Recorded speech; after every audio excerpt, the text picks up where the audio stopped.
Hey everyone, Syndex here, and I wanted to do a ship overview today and just kind of run some of my opinions on some of these new pre-order ships. And I figured we'd get it kicked off with the Tier 7 U.S. Navy destroyer, the Sims. Now, first off, I wanted to kind of do a quick look at some of the modules on here, trying to pick out some of the stats that seem to make the ship what it is. And first off, I wanted to look at propulsion. Now, the propulsion is interesting in that at Tier 7 it has a maximum speed of 39 knots. 39 knots is pretty darn fast, just in general. Not to mention just being at Tier 7. I believe the fastest ship in the game, if I'm not mistaken, is the Shimakaze at Tier 10 Japanese destroyer. So 39 knots, I think that's going to be one of the big factors for this ship, is how fast it can be, how fast it speeds up, and I've noticed how fast it actually slows down, so you can kind of stop and go on a dime.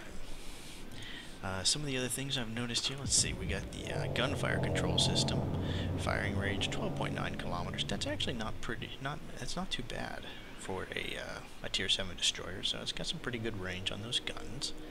Torpedoes, maximum damage 11,600. That's not very high at Tier 7. That's actually some those are kind of subpar damage on those torpedoes, and definitely the range at 5.5 kilometers isn't really anything to gloat about there.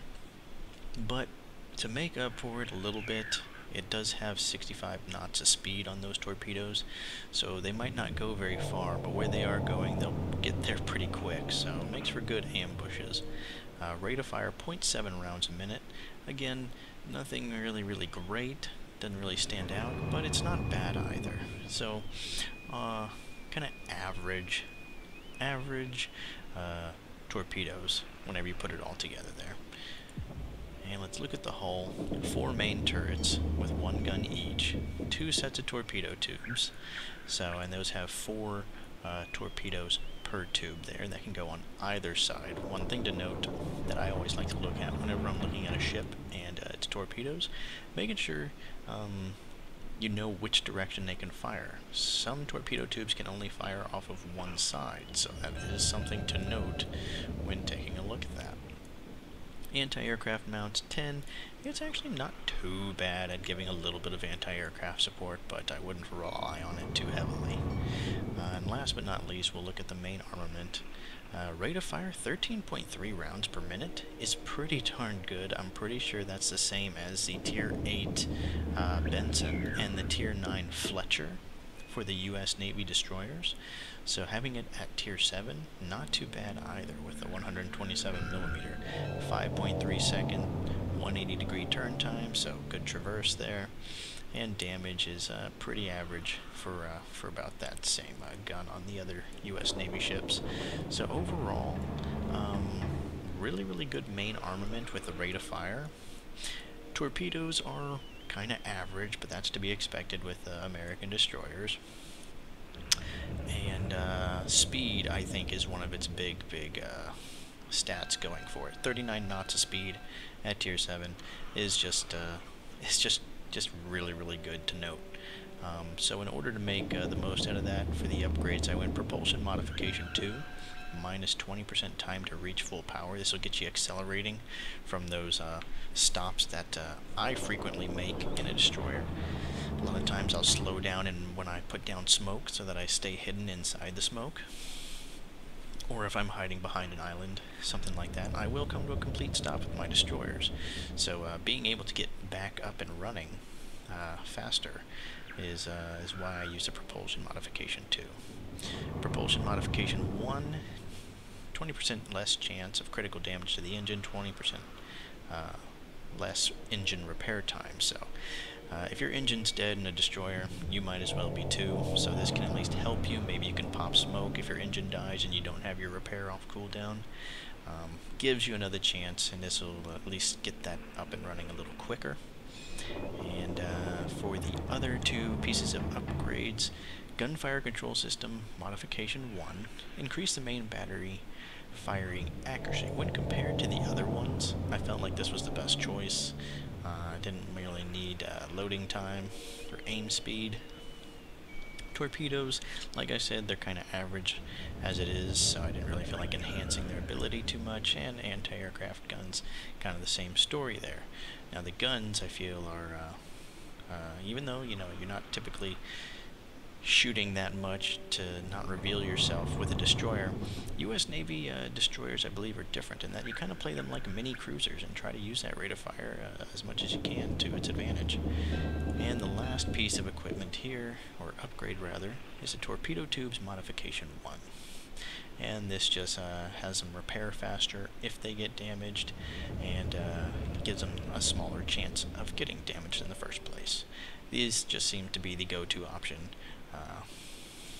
instead of the other two here. So those are the upgrades I've chosen, and keep in mind this is a premium ship, pre-order bundle ship, so you are able to throw in a commander from one of your normal tech tree destroyers from the U.S. Navy.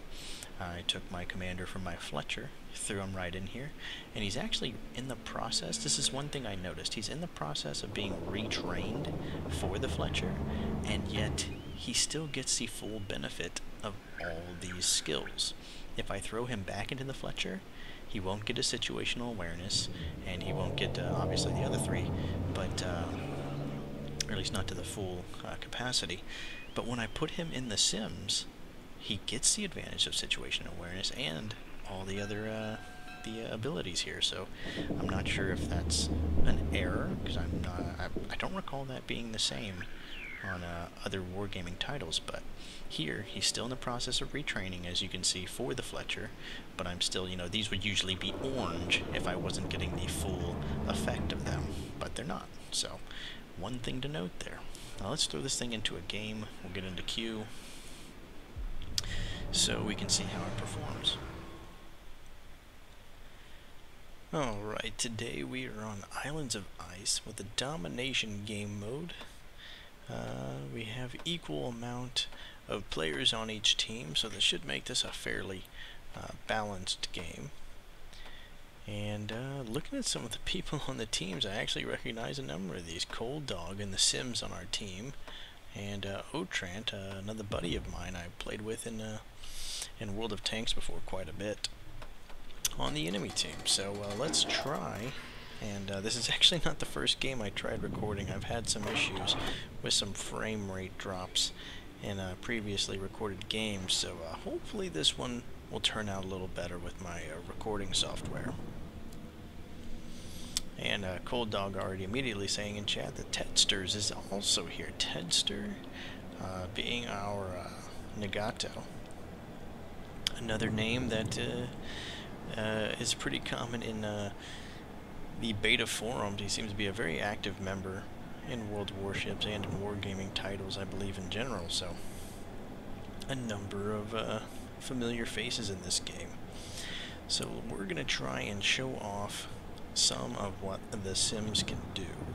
Now, as you notice at the beginning of the game, I switched over to AP ammunition, and I also turned off our anti-aircraft guns. So if any scout planes fly outside our air detection range, we won't immediately fire at them, giving away our position. We can see the planes before they see us, usually, and that way we will know when and when not to have our anti-aircraft guns on. Now it looks like we're going to be able to jump into 8 immediately on this domination game and keep it contested, or not even, we don't have to worry about contesting it, we're just going to flat out take it here in a moment. Alright, so as soon as we get done with this, I think we're going to just head on over to B. We have A capped. If somebody wants to come and take it in a moment, I think that'll be okay. We could turn around if we need to, but at the moment it looks like they're flat out ignoring it, which could go very well for us. As you can tell, I'm getting a little bit of frame rate drop again in this game already, so it is becoming a little bit of an issue, but I think we'll try and muscle through it this time. We have the fighter planes coming over here to kind of get its eyes on this area, and as you can see, it is getting kind of close. When it gets within about 4 kilometers of us, that's when it detects us, and that's when we'll probably turn on our anti-aircraft guns to attempt to at least put some passive damage onto it. But until then, we'll leave our guns off so that they do not shoot and reveal us from further away. Now we are getting some vision on these battleships and cruisers here, and we also have some torpedo bombers flying kind of in our path. We want to go this direction, so we're probably going to get spotted by them in just a moment. And when we do, we will turn our, well, I say we were going to turn our anti-aircraft guns on, but it seems to have turned its attention to our friendly destroyer over here, Cold Dog. And it looks like it might actually try and drop its torpedoes on him, which in my opinion would be a little bit of a waste of torpedoes, but we'll see what he's doing here. If it kills the destroyer, then I won't question it any longer. But it looks like he's looking for something else. I think he's searching for our aircraft carrier. So we just took B, also uncontested. Now we are spotted by that fighter pilot, but I think we're going to get out of range of him soon enough that it won't even make sense to turn on our guns, so we won't. Now we're going to join back up here with our cruisers and battleships, give them a little escort if they need it. But at this point, the cap points are in our favor, and the kills at the moment, so this might be a quick game.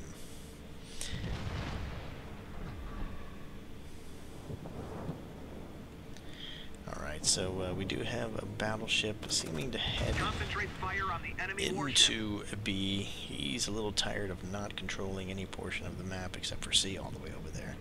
So he might be getting a little impatient, and if he separates from the herd, so to speak, we might be able to try and find an opportunity to set up an ambush for this guy. And we're just going to see where he decides on going. We're going to take a second here to stop. Now, as you see how fast the Sims stops, it just almost immediately once you put the engines to stop.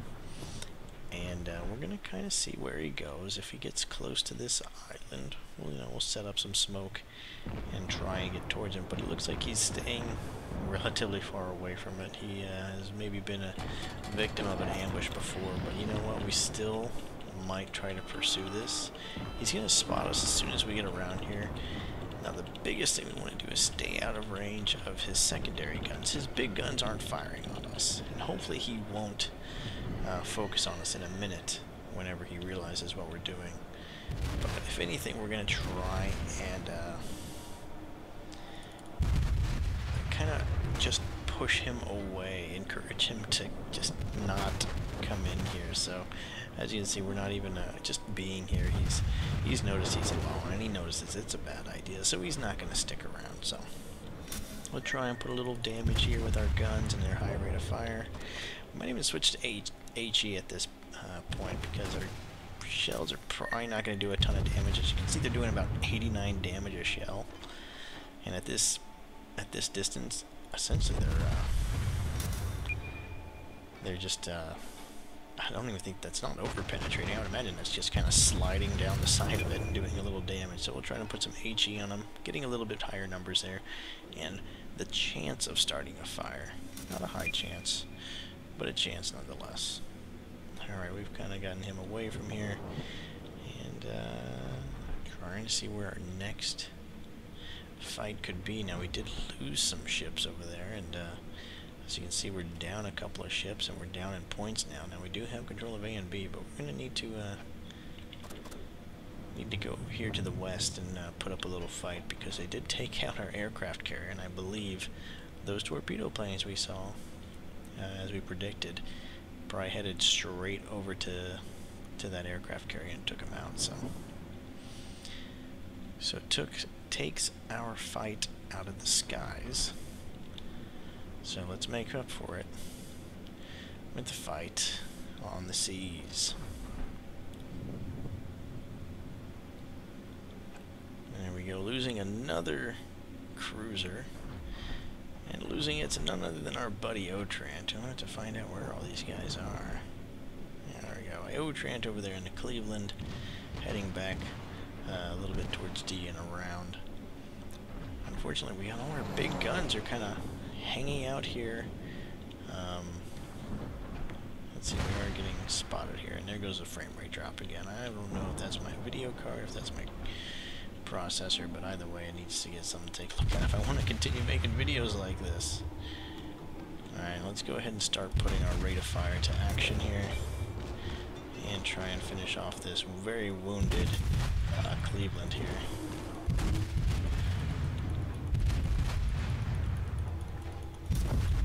There we go, we got a little bit of hits on him. Now we do have an enemy Sims here. We might be able to put a little hurt on as well. Kind of predicting where he might be coming through. We'll slow down a little bit so we can get accurate shots on him. Wait for him to come around there. And now that he is around here, now we don't need to be going too slow. We also need to try and give him a little bit harder target to hit. The enemy team has taken the lead. Got a few good hits there. Couple of more. He's still kicking in there somehow. Hopefully just a couple more hits and he should be out of here. There we go. Our engine did get taken out, but we got to repair. That'll fix that. And we're still putting up a fight here. Pretty even game. It's actually pretty close. And gonna have to see how it turns out. Who do we got over here? We got a very low health Sims who looks like he's a little bit on the run here. Hopefully our Nagato might be able to pick him off and pick up a few more points for us. Oh, Trent and the Cleveland over here, hanging out with Miyoko as well. And we got some torpedo planes that are kind of hanging out with us and trying to figure out what they're doing. Are they pursuing us? Are they pursuing our battleship? Our victory is in sight. Probably pursuing our battleship. We're going to go ahead and throw down smoke and see if we can't give ourselves and its battleship maybe a little bit of concealment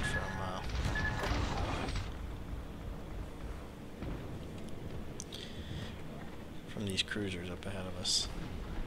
Oh, and it looks like the torpedo bombers did all get taken out, so that'll keep our battleship shooting for another day. These cruisers can't go ignored. We'll keep tabs on them, but at the moment we have turned things around and we've got a pretty steady lead going on here, and as long as we hold on to it and don't lose another ship or two, we should hopefully be bringing in a victory in just a moment. Now sometimes it's just better not to fire, but luckily we do have some ships that might be garnering the attention of these enemies, so we could fire and add to that. Of course, if they immediately see us and shoot at us, then we're in trouble. It looks like he's focusing on the battleship there, so if they're not shooting you, go ahead and shoot back. And unfortunately, we're going to come up to one of the problems that we've been experiencing in the new Islands of Ice map, and that would be an invisible island. You can't see it here, but I just about ran into it. But there's an invisible island that extends right there, and will stop you. Stop your boat where it sits, where it sails, rather. And it's not fun. I've done it a few times. It's a pretty well-known problem right now, and I would imagine Wargaming is doing their best efforts to fix that rather quickly, because it is a little bit of a game-breaking bug on this map. And as well as some invisible walls that you can actually shoot, and your shells will explode in midair, and your torpedoes will run into, you know, on their way to your enemies. They'll just kind of run and explode in the middle of the water, and I would imagine that's exactly not intended, or as some would say, you know, not working as intended, as Wargaming is known to say. This game we didn't do too bad. We got a few good shots, but nothing terribly strong. Of course, this is with our 1.5 XP bonus, so take that with a grain of salt. But actually, we didn't do too bad. We got over 1,000 base XP, and I feel like that's pretty good. 206,000 credits, not a bad money maker, as one of these pre-order bundle premium ships. So all in all, I'm a fan, and I look forward to playing The Sims a lot more in the future. So, thank you guys for watching. Like, favorite, and subscribe. I will be doing some more ship reviews in the near future, so keep an eye out for those. But hope you enjoyed this one, and until next time, good luck, and have fun.